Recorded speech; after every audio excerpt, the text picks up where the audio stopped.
Olá, bem-vindo a mais um episódio do Agrotech e hoje a gente vai falar sobre empreendedorismo digital. E aqui com a gente, para falar sobre esse assunto, a gente tem o Leonardo Teixeira, que é um empreendedor digital. E, Léo, você começou com 18 anos, né? E já tem site, já tem projetos em mais de 5 países diferentes, é isso? Primeiramente, obrigado o convite, né? Estar compartilhando minha história aqui, um pouco desse mundo de empreendedorismo digital. Eu comecei já... Tem 8 anos que eu tô na jornada, né? E graças a Deus tem muitos clientes aí por aí. Léo, antes da gente começar a falar um pouco mais a fundo sobre o tema em si, eu queria que você falasse um pouco sobre você, sobre como você começou nesse mundo, quando você viu que era na internet que você ia ganhar dinheiro, que você ia fazer a sua carreira. Porque hoje em dia, né, é muito mais fácil, todo mundo sabe que tem que investir, mas há 10 anos já não era assim, não é mesmo? Nossa geração, ela pegou o começo da internet, né? Era aquela época de internet de escada, tudo começando, então tudo era novidade. E a gente pegou, cara, a melhor época, eu acho que é aquela transição que a gente acompanhou, tudo se transformando dentro da internet. A gente veio daqueles sites em HTML básico, aquela coisa assim feia, né? E hoje a gente tem aí grandes projetos, várias coisas online, streaming e tudo mais, né? Então, assim, eu comecei, acho que assim, não posso nem falar assim que eu comecei, né? Eu vivi toda a evolução da internet, eu estava presente e era algo que eu gostava de fazer. Até então, na inocência, né, de criança, a gente não imagina tal, de ganhar dinheiro com isso, nem almeja nada. Até por falta de experiência também. Mas conforme a gente vai amadurecendo e conhecendo o mundo da internet, a gente vai se apegando a ele. E eu fui tentando traçar caminhos, né? Quando eu fiz 18 anos, eu tive o primeiro contato com um emprego com marketing, né? Eu trabalhei na Vasconcelos, quando a Vasconcelos comprou o Feijão Tio Nobre, e eu fui assessor de marketing da empresa. Então eu comecei a ter um contato mais forte com o marketing aí. Então, mas até lá eu já gostava muito de computador. Eu programava, eu fazia joguinho, brincava com as coisas, então era massa, tipo. Aí, o que aconteceu? Eu tive o contato com o marketing, me apaixonei pelo marketing. Então era uma área muito top e muito promissora também, né? Porque toda empresa precisa de marketing, um marketing bem feito. E aí, cara, eu tentei, quando eu dei o estalo, eu falei, vou tentar juntar o marketing com a parte de desenvolvimento, de tecnologia. Que foi aí onde eu me encontrei. Então eu comecei a buscar mais conhecimento, entrei na faculdade, comecei a realmente empreender, desenvolver soluções para a internet e me experienciar nessa área e entrar nesse meio. Então foi mais ou menos assim, resumidamente falando, a minha história com a tecnologia e o marketing, assim, de empreendedorismo digital. Entendi. Só que aí você me falou que você estava numa empresa e aí você saiu dessa empresa para começar. O que você começou fazendo exatamente o quê? E como foi esse começo?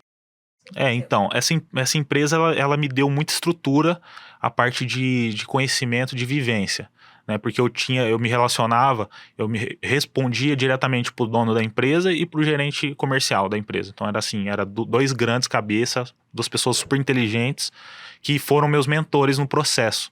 Só que eu era muito novo, eu não tinha experiência suficiente para estar ali exercendo aquele cargo. Porque, por exemplo, tinha que contratar, demitir funcionário. E o meu emocional na época falava mais forte. Então chegava na hora de demitir uma funcionária, aí ela falava lá, que meu filho tá doente em casa, não sei o quê. Eu falei, não, então vamos deixar você aí mais um mês e tal. Então isso que acabou, eu me prejudiquei, né, com a empresa para tentar ajudar as outras pessoas. Eu não coloquei a empresa em primeiro lugar. Então eu perdi esse emprego por conta dessa atitude minha. Só que isso me fez aprender também, a gente aprende com os erros, né? E logo depois que eu saí, eu comecei a empreender. Eu fui atrás de desenvolver um jogo online, onde Você eu pode falar o podia... nome do jogo, você tá ainda? Isso, a gente começou a trabalhar no projeto TNT, né? Que era um joguinho de MMORPG online.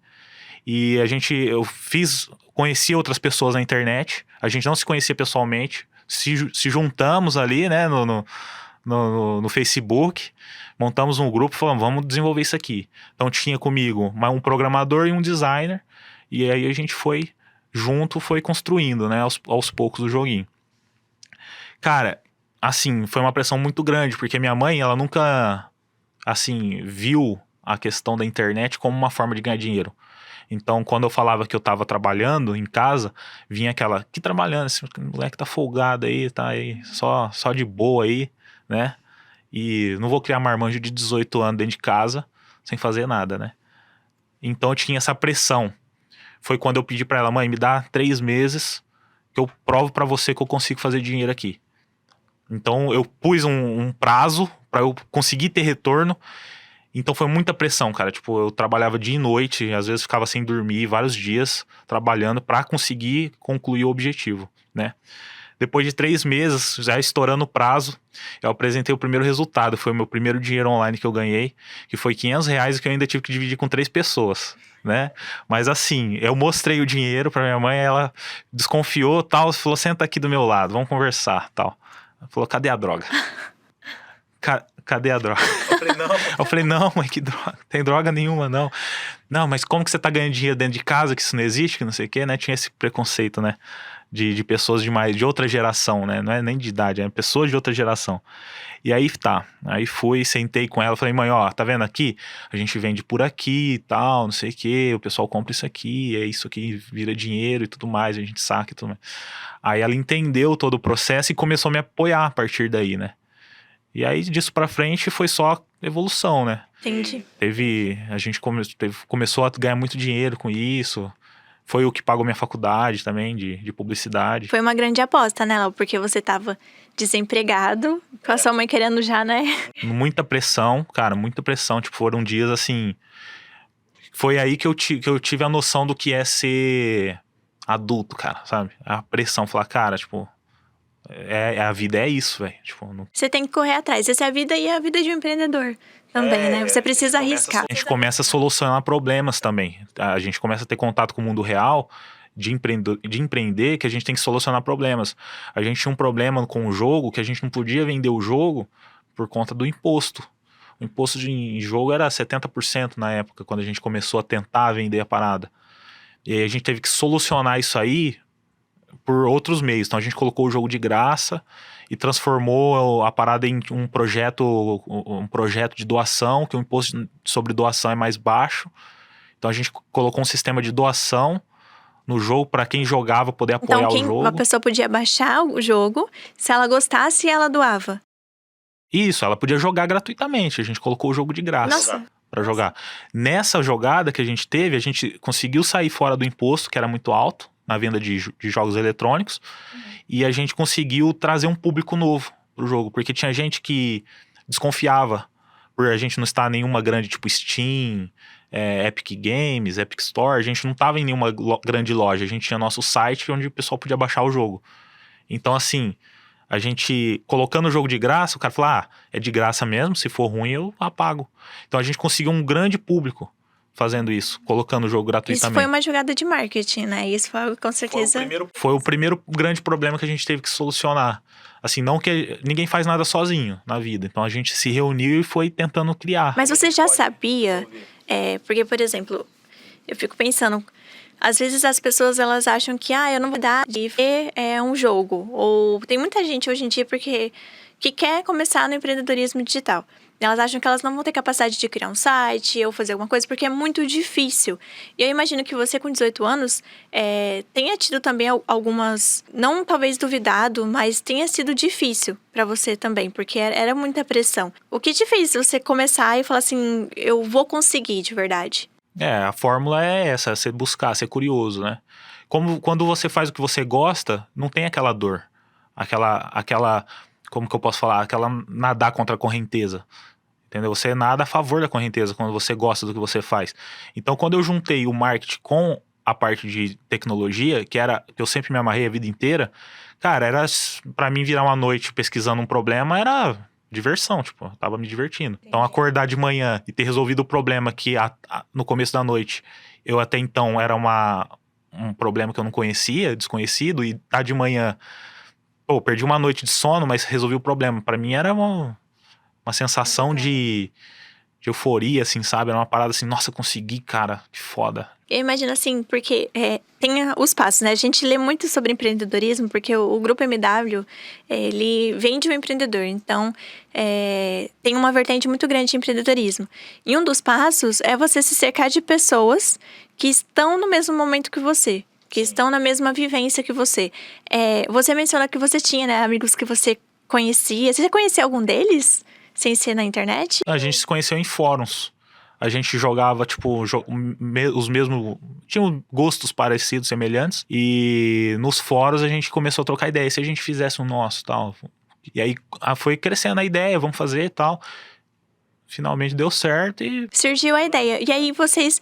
Mas assim, tiveram que validar o produto, né? Essa validação foi por meio do jogo de graça. E depois, quando você viu que precisava dar um passo adiante na sua carreira, porque hoje eu sei que você não tem só o jogo, né? Tem a sua agência que faz sites, faz outras partes de marketing. Aí entra naquela questão, né? A gente tem que diversificar os investimentos. A gente chegou num ponto onde começou a pandemia, né? E veio a crise, o pessoal foi demitido, muitas coisas fecharam. E o jogo, ele tá numa escala onde as pessoas gastam dinheiro com ele, a último.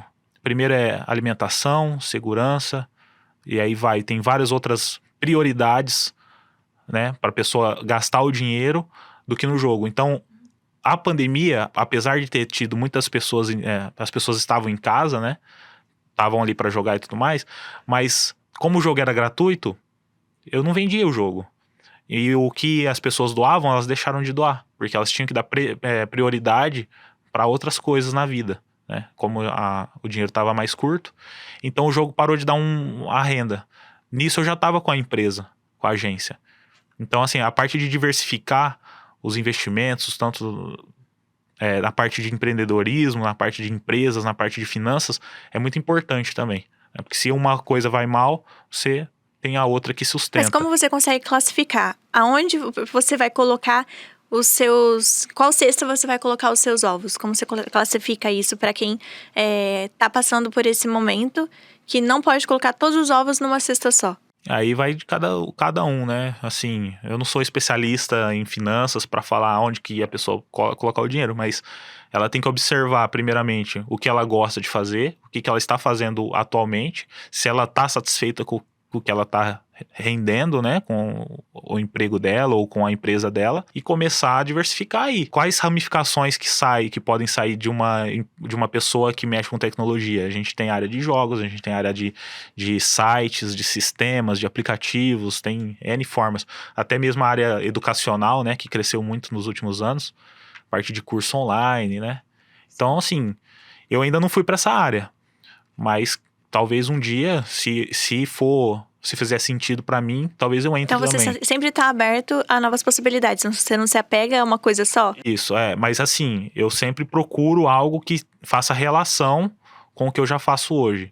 Pra mim, porque assim, tudo para você ser bom, você tem que explorar aquilo e detonar, né, cara? Você tem que saber, não tudo, mas muito, né? Pra você entregar algo bom, não adianta, porque tem muito turista, né, aventureiro, que vem, vamos fazer um site tal, vê um vídeo no YouTube, como faz o site, não sei o que, e faz um site.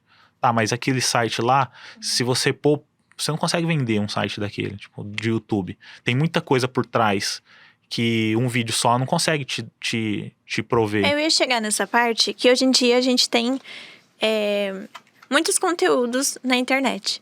Então, tem como você... Tem, claro, os conteúdos que são certificados, que você tem os cursos, você aprende e tudo mais. Só que você acha que vale a pena, então, investir em um estudo mais especializado? O que você acha? As pessoas, hoje em dia, elas têm um acesso muito grande a cursos. Mas como você vai classificar, então, o que é bom e o que não é bom? Aí que tá. A gente vive numa era que tem muita informação. E eu lembro de uma frase que eu aprendi na faculdade, que o professor falava assim, cara, o escuro, ele te impede de ver as coisas. Só que se você põe muita luz, você também não enxerga. Então não adianta você ter tanta informação e você não souber filtrar essa informação. Você precisa saber escolher o que você vai ouvir. Saber aonde que você está coletando essas informações, se elas fazem sentido ou não para você. Legal essa frase, hein? Muito boa. Pouca luz você não enxerga e muita luz Faz também sentido. não. Então é a mesma coisa. Então na era que não tinha esses conteúdos disponíveis na internet, você tinha que recorrer a livros, estudar um monte para tentar achar alguma coisa que fazia sentido. Hoje com a internet facilitou muito essa parada, mas tem tanta informação que você fala, pô, muita informação também é desinformação, né? Então é Eu complicado. pesquisei um pouco sobre a transformação digital durante a pandemia, né? Porque a gente viu acelerou muito, muito. Desde então, a pandemia desde 2019. Aí tem uma pesquisa que ela apontou que 87,5% das empresas brasileiras aceleraram seus projetos de transformação digital em 2020. E essa pesquisa é de um índice da Digital Dell Technologies de 2020. Ou seja, é um número muito grande, 87%. Então, hoje em dia, tem uma teoria, eu queria saber se você concorda com isso, de que todo empreendedor, ele precisa ser digital, nem que for um pouco. Ou ele precisa entender, ou apareceu até os CTOs hoje em dia. O que você acha desse assunto? Assim, se você não entra no meio digital, você está deixando dinheiro na mesa, essa é a realidade. Uma empresa que ela é totalmente offline, ela deixa de atender uma parcela da população que está no digital. Então, não é vantagem, eu não vejo vantagem. Compensa ela investir um pouco no digital e poder atender essa parcela também. Porque se ele não atender, o concorrente dele vai. Sim, a Netshoes, inclusive, né? Ela começou como uma loja de calçados e hoje ela é uma das maiores e-commerces do mundo e ela fechou a loja física dela e tá só no digital. Esse é um dos exemplos. E eu tava pensando aqui, Léo, você falou que tem clientes em vários países. Isso. Então, você começou lá com o seu jogo, depois abriu a sua agência. Como você chegou com sua empresa lá para fora? Então, eu tive um período, né, na faculdade, onde que eu abri minha agência de publicidade e comecei a dar foco nela para a parte de sites. Porque eu vi uma carência aqui na cidade, né, de São José do Rio Preto, em bons sites. A gente entra, às vezes, em sites de algumas empresas da cidade que está quebrado, o formulário não funciona, não é responsivo, não abre no mobile, tem botões desalinhados. Essa parte estética do site pode parecer não importante, mas para o teu usuário ali é o que vai te dar credibilidade da tua empresa. Mesma coisa que a pessoa entrar na tua loja física e tiver uma goteira no teto, você chegar para ver a vitrine quebrada, é a mesma coisa. Você tem que ter a experiência do usuário, tem que ser boa, tanto na sua loja física quanto na sua loja digital, né? Ou no seu, né, pode ser loja ou institucional, tudo mais. Mas assim, e eu vejo que aqui na cidade, eles não dão tanta importância para essa questão de visual, de funcionabilidade do site. Então eu quis trazer isso. Então eu me especializei em trazer soluções excelentes, assim, excepcionais, que funcionem, que sejam agradáveis para o usuário, que sejam bonitas, boas experiências. Tanto na loja física quanto na digital, o cliente tem a mesma experiência. Certo, então isso seria uma das coisas que você falaria para a pessoa não ser só mais um na internet? Porque como a gente conversou, tem muita informação na internet hoje em dia. Como você vai fazer para não ser só mais um? É nos detalhes. Entendeu? É nos detalhes que você vai se diferenciar do teu concorrente. Porque, por exemplo, se você entra num site de uma grande empresa, eles se atentam aos detalhes. Então você sente a diferença na hora que você tá no site. Se você pega já não que um microempreendedor, um cara que está começando, não tem direito a ter um site de qualidade, mas normalmente o que as pessoas que estão começando procuram um orçamento mais em conta. E às vezes não se atentam a isso. Né, desses detalhes, essas questões. Então, o que a gente costuma ver é que empresas menores têm sites com uma baixa qualidade. E aí, se você entra numa empresa grande, que às vezes tem até seu próprio setor de desenvolvimento, você costuma ver sites excelentes, excepcionais, rápidos, com um bom SEO, né, com uma estrutura de UX, né, de User Experience excelente. E se você entra num site, por exemplo, de uma grande empresa, você vai ver que os detalhes estão ali presentes, né? Então é tudo bem feitinho, bem organizado. Só que não são todas em grandes empresas. Algumas grandes empresas não se atentam a isso. E com certeza perdem para a concorrência, deixam de faturar. Então deixa dinheiro na mesa. Pequenas empresas, por exemplo, que tem menos, que está começando, não quer investir tanto, acaba contratando aí empresas, acaba deixando aí a desejar, né, na parte digital. faz um site lá que o botão não funciona direito, o formulário não envia para o lugar certo, não trabalha o SEO corretamente, o user experience deixa de lado. Então é um site genérico, acaba contratando um serviço genérico, né? Você falou sobre a experiência do usuário, e aí eu lembrei de uma coisa que tem a ver com o empreendedorismo digital, mas além do cliente, sobre a operação. A gente usa muito, por exemplo, isso da experiência do usuário para o cliente. E se a gente usasse, jogando uma ideia para ver se você, como empreendedor, o que você acha, usasse a experiência do cliente para quem está operando a ferramenta? Então, assim, se fosse mais fácil para ele usar a ferramenta, ele venderia melhor? Se fosse mais fácil ele encontrar tal botão, ele atenderia melhor? O que você acha sobre E isso? vender a ferramenta pro empreendedor. Para o empreendedor. Hoje em dia a tecnologia veio para ajudar essas questões. Então, por exemplo, a Amazon, ela aplica tecnologia em tudo. Então, ela tenta facilitar todos os processos todos os dias. Tem um setor dentro da empresa que faz esses estudos e tentam automatizar tudo. Tudo que envolve a tecnologia, ela veio para facilitar, independente para quem. Se é para a ponta do empreendedor ou se é para a ponta do cliente. A ideia é facilitar os processos e, com isso, reduzir os custos de operações dentro da empresa. Então a Amazon é um grande exemplo disso, né? Ela consegue automatizar vários processos que precisariam ser humanizados, né? E coloca um robô para fazer. Aí tem a questão, perde emprego, tal, não sei o quê. Mas, cara, por outro lado, ganha emprego quem faz a parada acontecer. Tem programadores, pessoas, os técnicos de robótica. Então, por um lado, perde o emprego de um lado e ganha do outro. O que se necessita mesmo, né? Necessita é a parte de educação. Né? Então, especializar os profissionais. Talvez criar projetos para pegar aqueles caras que faziam a organização dos lotes de entrega, de embalagem e tudo mais, e colocar eles em cursos de especialização para eles não perderem os empregos, né? Converter isso. Então tem essa polêmica, mas eu acho que a tecnologia é isso, é sempre evoluir, e quem não tiver preparado vai ficar para trás, né, cara? Não tem como. Tem algumas profissões que surgiram, inclusive com essas novidades, né? Acho que a partir de 2019 a gente teve um salto incrível nos negócios digitais. E aí não surgiu, né? Na verdade já tinha, mas agora está muito mais em alta a parte de ciência de dados. A coleta de dados, você interpretar dados. Como você faz isso na sua empresa? Como a pessoa que ela quer começar a trabalhar com a tecnologia, transformar isso em resultado, como que ela pode lidar com esses dados, coletar esses dados, lidar com robôs que estão lá para fazer, para melhorar os resultados da empresa dela? Uma parte muito delicada, tanto porque agora tem uma legislação bem forte a respeito de proteção de dados, LGPD e tudo mais. Então, assim, é bom ter alguém especializado para estar cuidando disso.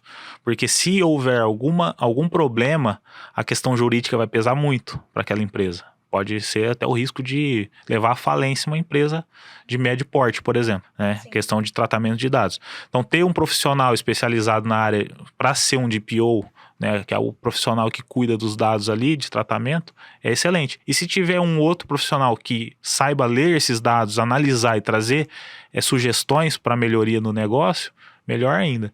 Muitas empresas hoje, infelizmente, não coletam todos os dados que poderiam, né? Algumas empresas coletam tráfego, outras coletam faixa etária, trabalham com essas informações, mas não são todas. Isso faz uma grande diferença, então, para a empresa, porque o futuro da coleta de dados, você acha que ele faz parte, ele é crucial para o empreendedorismo digital? Porque hoje tem muita informação na internet. Claro do que isso se trata. Os dados digitais hoje seria o novo ouro. Entendeu? O dados é o que vai ter valor. Então, começa a minere seus dados, armazene, porque isso aí vai fazer grande diferença. Dados hoje já vale muito, né? Por exemplo, empresas de telefonia, né? Elas precisam de dados, de informação para entrar em contato com você. O Google hoje trabalha muito com essa parte de dados, ele precisa entender o que você gosta, o que você procura, para ele te direcionar um anúncio, por exemplo. Ele converter mais para os clientes dele. Porque só é interessante para o cliente que anuncia no Google a conversão. E para o Google te vender melhor e economizar display, ele tem que te mostrar o que você precisa, o que você buscou, o que você está procurando comprar. Então, essa coleta de dados faz com que a grande máquina, né, o robô ali, ele consiga processar e desenvolver algo exclusivo para você, né?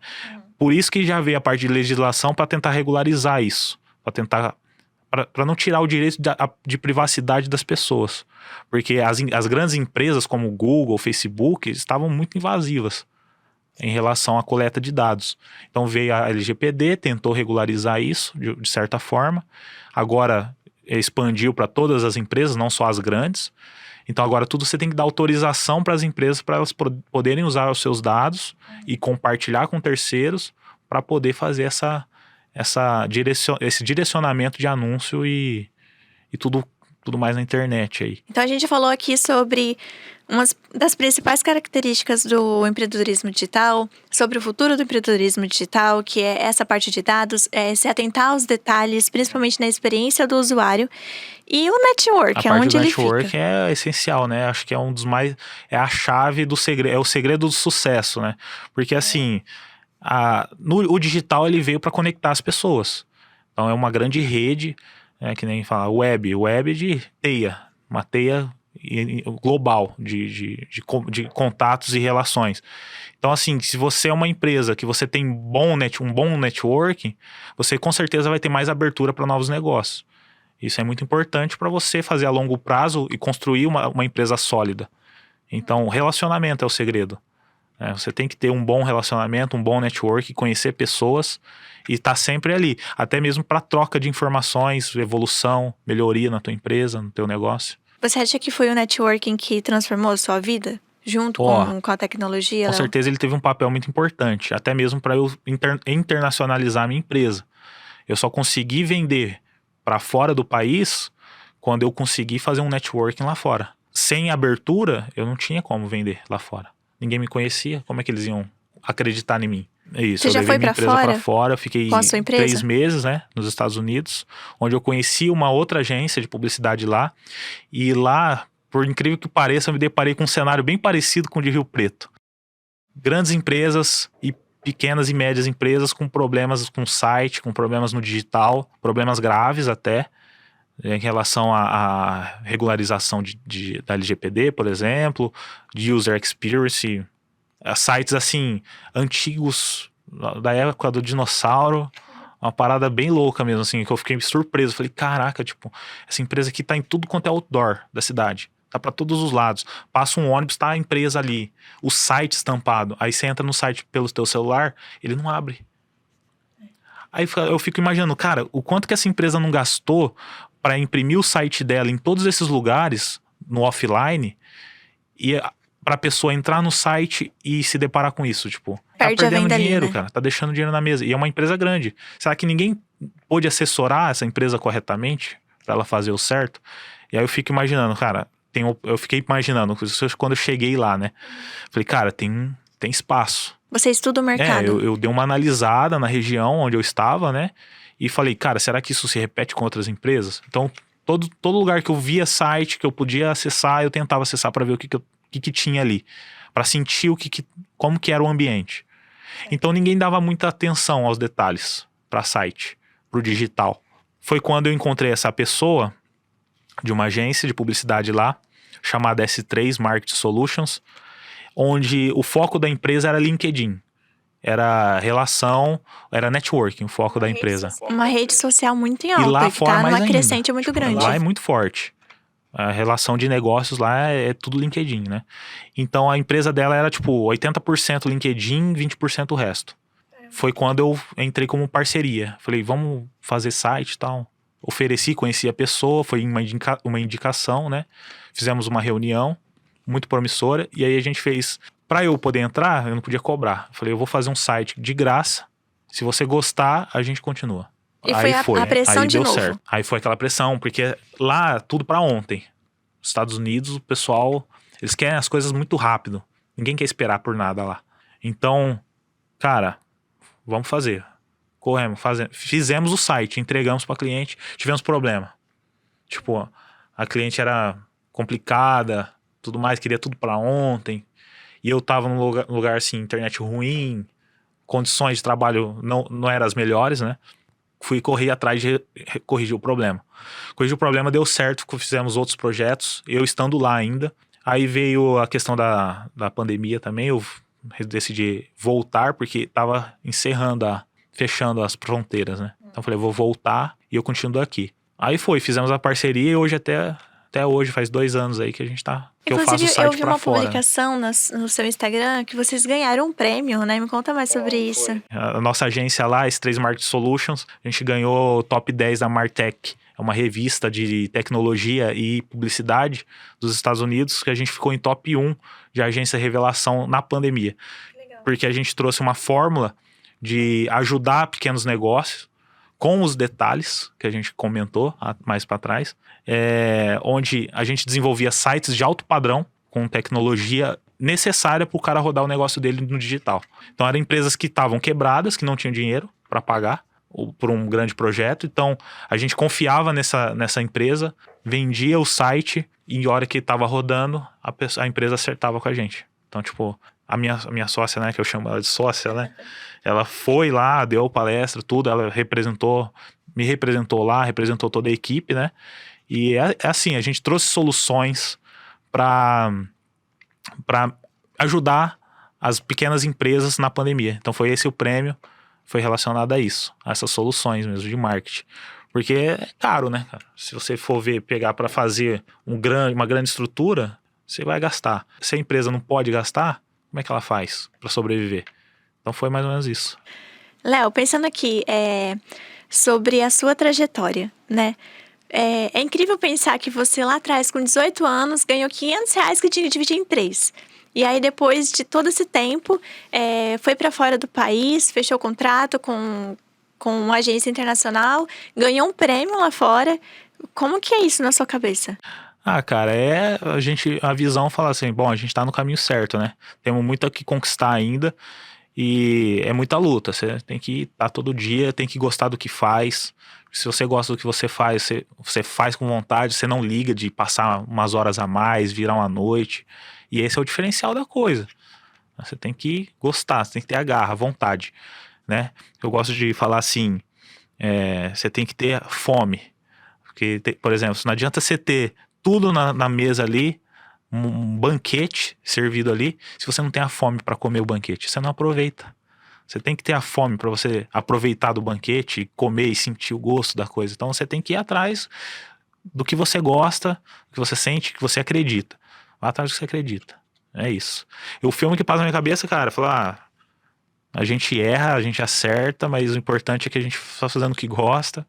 Vai ter perrengue sempre, todo dia tem, né? É uma luta todo dia. Cada cliente tem uma forma de lidar. E empreender é isso, você criar soluções para os problemas que a vida te impõe. Léo, só te agradeço por você ter participado daqui do nosso episódio do Agrotech. Fala um pouco como te encontrar nas redes sociais, encontrar a sua empresa. Beleza, então o meu Instagram aí, @ltwebsites, né? Tem meu site, ltsites.com ou ltsites.com.br. .com.br para quem fala português aí, quem fala inglês entra no .com, tá bom? A gente vai colocar depois ali na tela também. E se precisar de assessoria, qualquer coisa, entre em contato aí, se eu puder ajudar os empreendedores na jornada aí. Então eu vou te agradecer, Léo, por estar aqui em mais um episódio. Queria saber se você tem alguma consideração final sobre o empreendedorismo digital, principalmente para aquelas pessoas que querem começar a empreender e usar a tecnologia. Tá, acabou. Você assistiu esse podcast aqui, já começa. Não deixa para amanhã, não. Começa agora, tipo. Fechou o vídeo, já põe no papel as tuas ideias e segue em frente. Não há tempo a perder. Quanto antes você começar, antes você vai colher os frutos. É isso aí. Ouviram, né, pessoal? Bom, gente, esse foi mais um episódio do podcast do Agrotech, um podcast oficial do Grupo MW Brasil. E a gente se vê no próximo. Tchau!